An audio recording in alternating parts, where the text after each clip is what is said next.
Welcome to Divorce Happens, the show where we support you before, during, and after divorce with education, inspiration, and a little bit of laughter.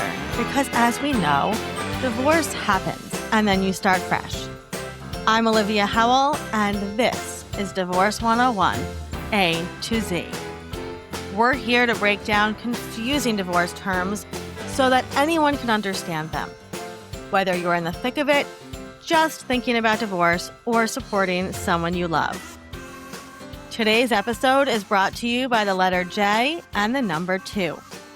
J is for judgment, and the number 2 is a reminder that most divorces have 2 major parts in the judgment: how your marriage ends legally and how your new life begins structurally.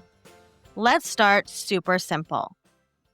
What is a judgment in divorce?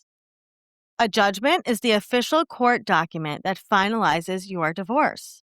Some states call it a judgment, some call it a decree, some call it both. You sign it, your ex signs it, the judge signs it, and once that happens, your marriage is legally over.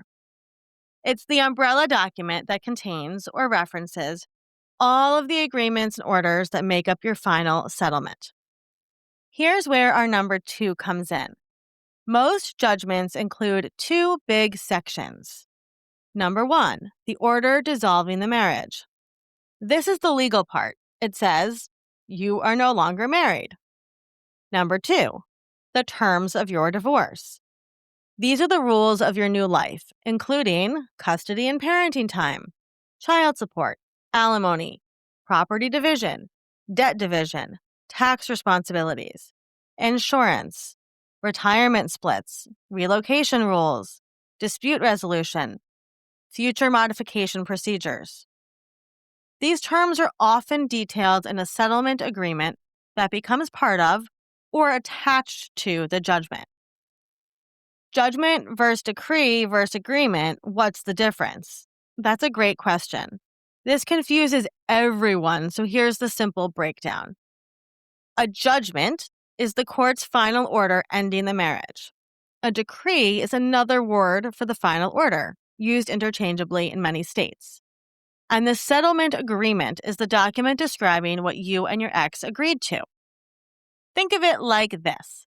Your agreement is the content. The judgment is the stamp of authority that makes it official. So when does the judgment become important? Well, your judgment becomes the reference point for disagreements, future modifications, enforcement issues, school forms, financial disclosures, tax years, insurance coverage, travel permissions, loan applications, refinancing, and basically every official document that asks, are you divorced? If something comes up between you and your ex, the answer is almost always, what does the judgment say? It is the document that protects you, clarifies expectations, and reduces conflict. No one prepares you for the moment the judgment arrives, however. Sometimes it's emailed, sometimes it shows up in the mail in an unassuming envelope. The moment you hold it, you might feel relief or grief or closure, shock, confusion, numbness, or all of the above. That's totally normal. The judgment marks the legal end of your marriage, but it also marks the beginning of your new life. You are allowed to feel complicated about that. Since today's number is 2, here's your grounding step. Write down 2 questions you have about your judgment.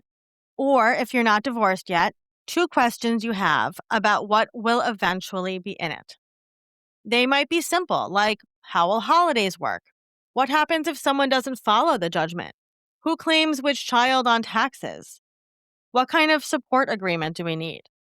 2 questions lead to clarity, and clarity leads to empowerment.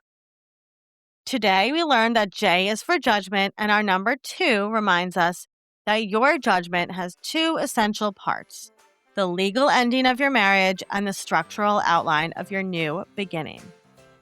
This has been Divorce 101 A to Z, brought to you by Divorce Happens. You can listen to Divorce Happens anywhere you get your podcasts, And you can always visit freshstartsregistry.com to find experts, tools, and resources to support your fresh start. I'm Olivia Howell, and I'll see you next time for the letter K.